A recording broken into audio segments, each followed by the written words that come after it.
Computer, tell me the day. Today, I've got an animal joke. Why did the turtle break up with the giraffe? Why? They never saw eye to eye. Good one, good one. Computer, can you tell me what today's date is, please? It's Sunday, March 12th, 2023 in Salem. Good job, thank you. You actually included the year and the location this time. That's a first, that's a first. Always a first for everything, right? It's also the 30th day for the Love On campaign, Love to the Alienated, Loving On. It is my 1,373rd day going without seeing my firstborn son, who has been alienated from me for a total of 18 years now. Hi guys, how goes it? My name is Echo Denham.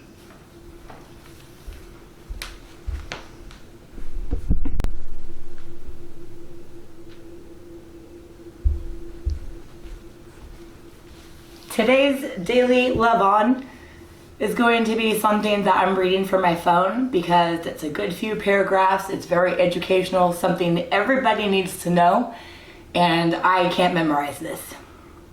So here we go. Parental Alienation Day. April 25th is Parental Alienation Awareness Day, or PAAD. PAAD is part of a global awareness campaign to raise awareness about parental alienation. The aim of the day is to make the general public, judges, police officers, mental health, care workers, child protection agencies, lawyers, as well as friends and family of the targeted children or their parents become aware of this growing problem. Parental alienation, sometimes called hostile aggressive parenting, is a form of child abuse. It's a behavior by a parent or an adult a child trusts, such as a grandmother, grandfather, aunt, uncle, etc. Whether conscious or unconscious, that could create alienation in the relationship between a child and a parent. Parental alienation or hostile aggressive parenting can be mild and temporary or extreme and ongoing. Most researchers believe that any alienation of a child against a parent is harmful to the child's emotional and mental health. Extreme, obsessive, and ongoing parental alienation can cause terrible psychological damage to children extending well into adulthood. There's a paragraph on how to observe. I'm going to put everything that I'm reading to you in the description and or in the comments so that you can get everything that I'm telling you. You can read it yourself, or you can find the site to go to it yourself. It says how to observe, learn more about parental alienation, or become a volunteer, visit yada yada yada. Again, I'm going to put in the comments or in the description. For more info, download and hand out brochures about Parental Alienation Awareness Day at blah-blah-blah.org. Organize an event, use Parental Alienation Awareness Day or hashtag PAAD to follow on social media. Again, I'm going to put all of this in the comments and or description. The idea was introduced in Canada.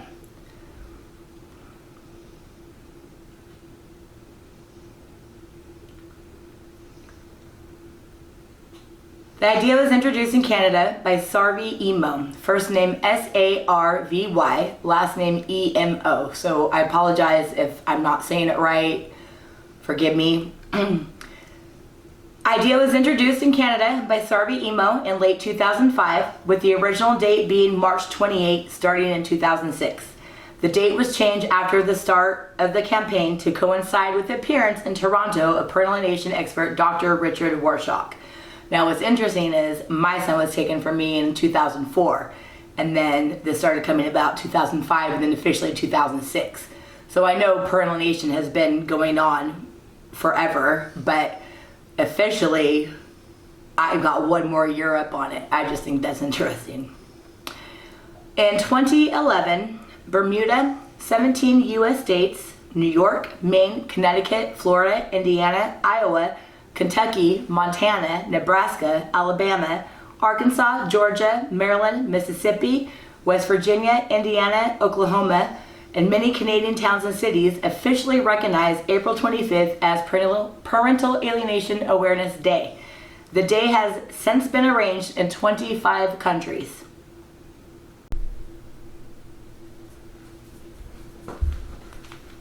Can I sit with you, Lucy? Mimsy, come here. Oh, you're gonna eat your food?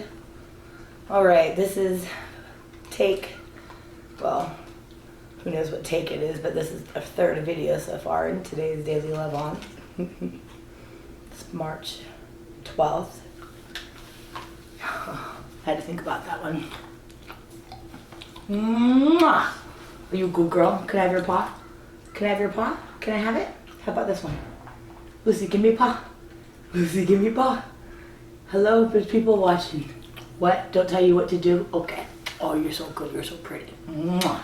Bring up a very unpopular topic, and it sounds morbid, but it's death. It's all of our deaths. Everybody. It's part of life. Everybody dies.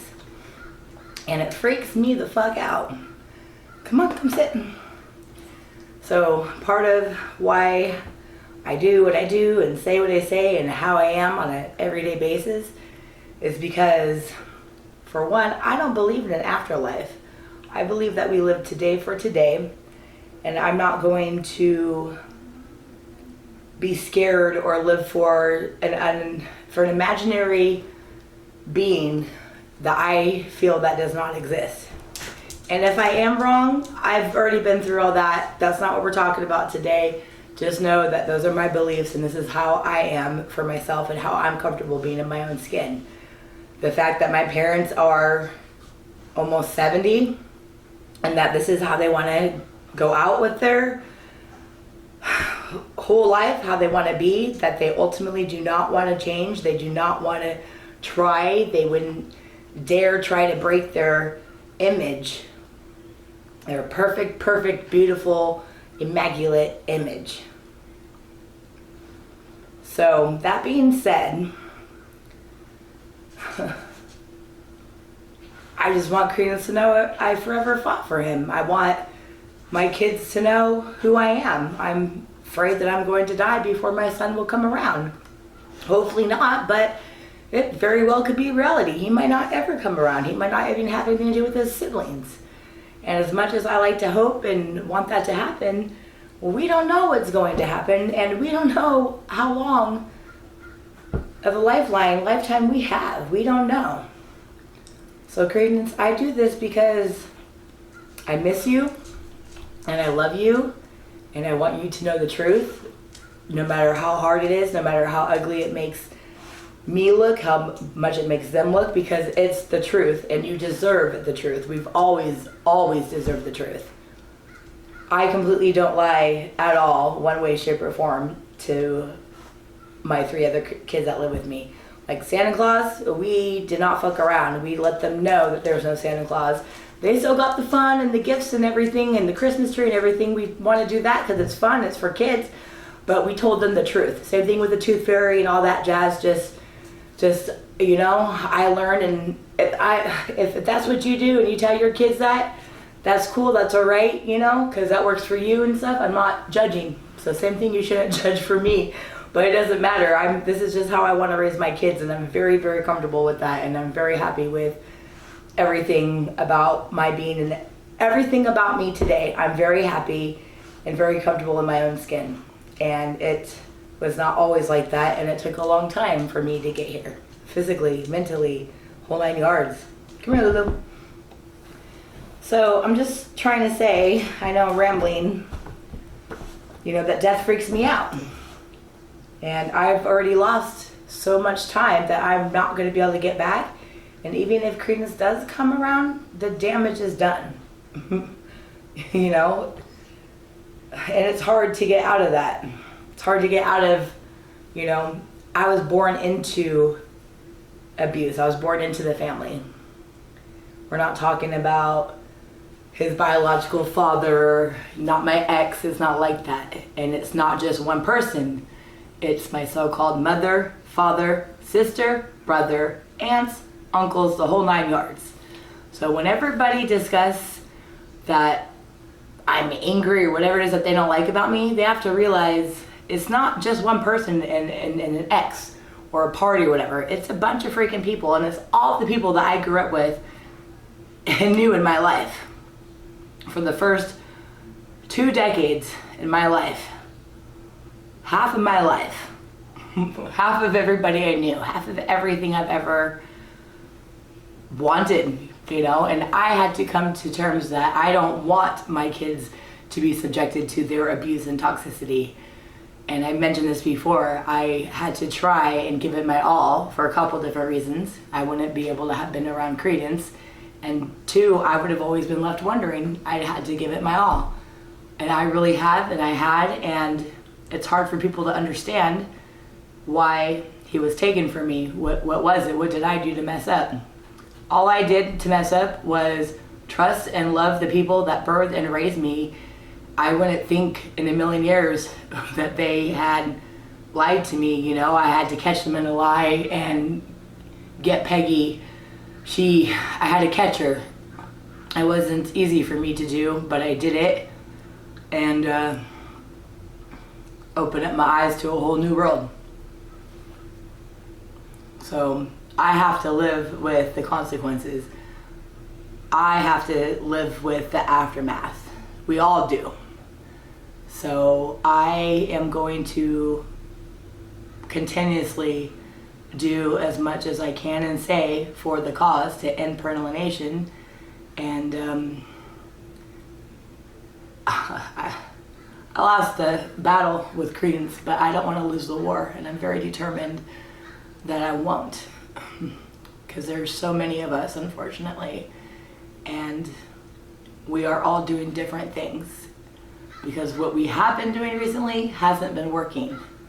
So more power to us who can get the word out, do something to make a better change, to do better, to be better, because we know better. History repeats itself.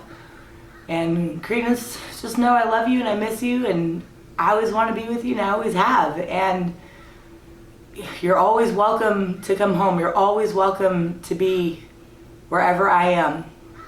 Whatever I'm doing, whatever I got going on, you're more than welcome to come home. I've always loved you. I never gave you up. I never was like, here, just take them. That's not how it happened. You know, I was supposed to see you in a week, and they never brought you back to me.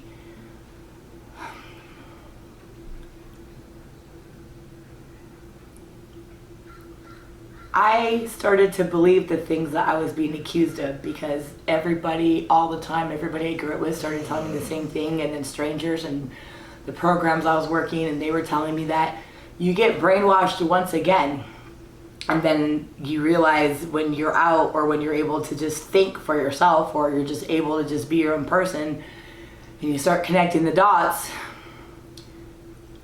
Yeah, I'm allowed to be angry. I'm never going to get the closure that I want. Protesting, talking, raising awareness, being about the cause, helping others, helping other families, helping other kids, that's going to help me, and that's going to help heal me, and that's going to help others. I can't get back the time lost with Credence.